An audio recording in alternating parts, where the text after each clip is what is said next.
இன்னைக்கு வீடியோவில் flame arresters பற்றி பார்க்கலாம்.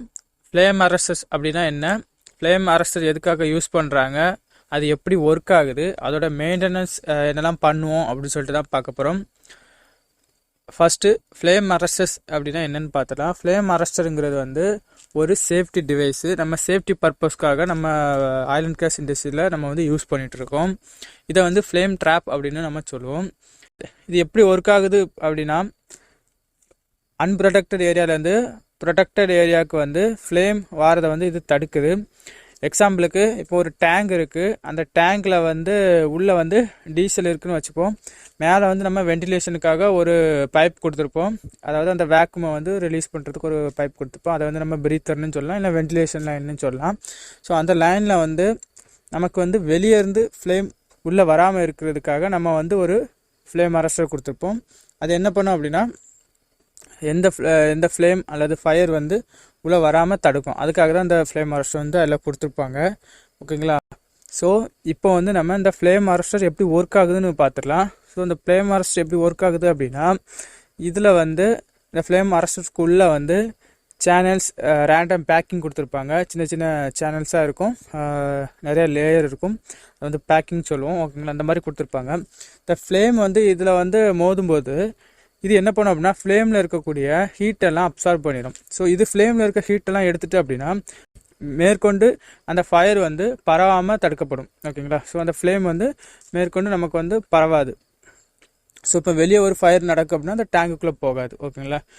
அதுக்கப்புறமா சில இடங்களில் வந்து கம்பஷன் இன்ஜினில் கொடுத்துருப்பாங்க, கம்பஷன் இன்ஜினோட ப்ரீத்தரில் கொடுத்துருப்பாங்க. அது எதுக்காகனா, இப்போ கம்பஷன் இன்ஜின் எடுத்துக்கிட்டிங்கன்னா, இப்போ கேஸ் டர்பைன்லேயே உள்ளே வந்து கம்பஷன் நடக்கும். ஸோ இந்த கேஸ் டர்பைன்லேயும் இந்த ஃப்ளேம் அரஸ்டர் கொடுத்துருப்பாங்க. ஸோ உள்ளே வந்து நமக்கு வந்து அன்ப்ரொடெக்டட் ஏரியா, வெளியே வந்து நமக்கு ப்ரொடெக்டட் ஏரியா. ஓகேங்களா? அப்போ உள்ளே இருக்க ஃபயர் வந்து வெளியே வந்து, இப்போ வெளியே ஏதாவது அட்மாஸ்பியரில் ஏதாவது கேஸ் இருந்தாலோ ஃப்ளேமபிள் மெட்டீரியல் இருந்தாலோ ஸோ ஃபயர் ஏற்பட வாய்ப்பு இருக்குது. ஸோ அதையும் தடுக்கிறதுக்காக தான் அந்த ப்ரீத்தரில் வந்து ஒரு ஃப்ளேம் அரஸ்டர் கொடுத்துருப்பாங்க. ஓகேங்களா? அது வந்து ஃபில்டர் மாதிரியும் செயல்படும், ஃப்ளேம் அரஸ்டர் மாதிரியும் செயல்படும். அது வந்து ஒன்லி நம்ம வந்து கேஸ் ஆர் வேக்குமை மட்டும் வெளியே அனுப்பும். ஃபயர் ஃப்ளேம் ஏதாவது வந்துச்சுன்னா அது வந்து வெளியே அனுப்பாது. ஓகேங்களா? இதுதான் அதோட ஃபங்க்ஷன். அதே மாதிரி அந்த ரெசிப்ரோகேட்டிங் கேஸ் கம்ப்ரெசரில் வந்து இந்த ஃப்ளேம் அரஸ்டர் வந்து கொடுத்துருப்பாங்க, அந்த கிராங்க் கேஸில் கொடுத்துருப்பாங்க. ஏன்னா உள்ளே வந்து நம்ம கேஸ், அதாவது ஃப்ளேமபிள் கேஸ் தான் நம்ம வந்து கம்ப்ரெஷன் பண்ணுறோம். ஸோ உள்ளே ஏதாவது ஃபயர் ஏற்பட்டு அப்படின்னா அது வந்து வெளியே வராமல் இருக்கிறதுக்கு, வெளியே பரவாமல் இருக்கிறதுக்கு இந்த ஃப்ளேம் அரஸ்டர் வந்து யூஸ் பண்ணுறாங்க. ஸோ இப்படி தான் இது வந்து ஒர்க் ஆகிட்டு இருக்கு. இது எங்கெங்கெல்லாம் யூஸ் ஆகுதுன்னு பார்த்தீங்கன்னா, நீங்கள் பிளான்ட்டில் பார்த்துருப்பீங்க, இந்த டேங்கில் வந்து மேலே கொடுத்துருப்பாங்க, அது வந்து எண்ட்லைன் ஃப்ளேம் அரஸ்டர்னு சொல்லுவாங்க. அதே மாதிரி நம்ம ரெசிப்ரோகேட்டிங் கேஸ் கம்ப்ரெசர்ஸில் கொடுத்துருப்பாங்க. அதே மாதிரி கம்பஷன் இன்ஜின்ஸ்லாம் அந்த இது வந்து யூஸ் பண்ணுவாங்க. ஓகேங்களா?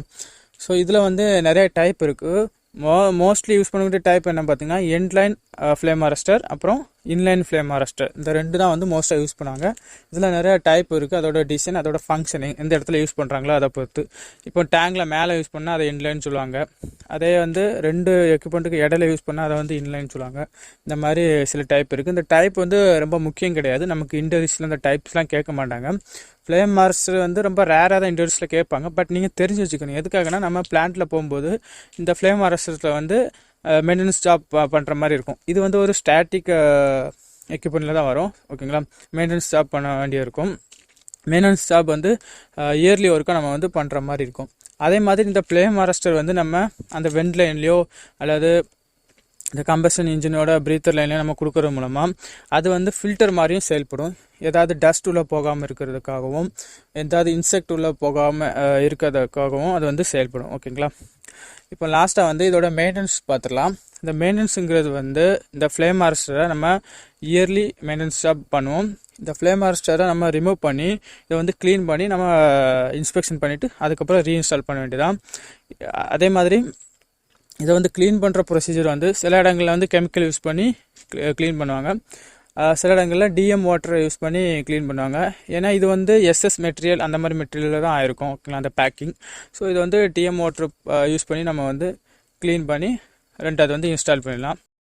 மெயின்டெனன்ஸ் ஜாப் முடிஞ்சதுக்கப்புறம் நம்ம வந்து ரெண்டாவது அது அலைன்மெண்ட்லாம் பார்த்து ஃபிக்ஸ் பண்ணணும். நார்மல் இந்த ஃப்ளான்ஜ் அலைன்மெண்ட் பார்த்து ஃபிக்ஸ் பண்ண வேண்டியதான். கேஸ்கட் ரீப்ளேஸ் பண்ணுற மாதிரி இருக்கும். அவ்வளோதான். ஸோ இந்த வீடியோ வந்து உங்களுக்கு யூஸ்ஃபுல்லாக இருக்கும்னு நினைக்கிறேன். தேங்க்ஸ் ஃபார் வாட்சிங்.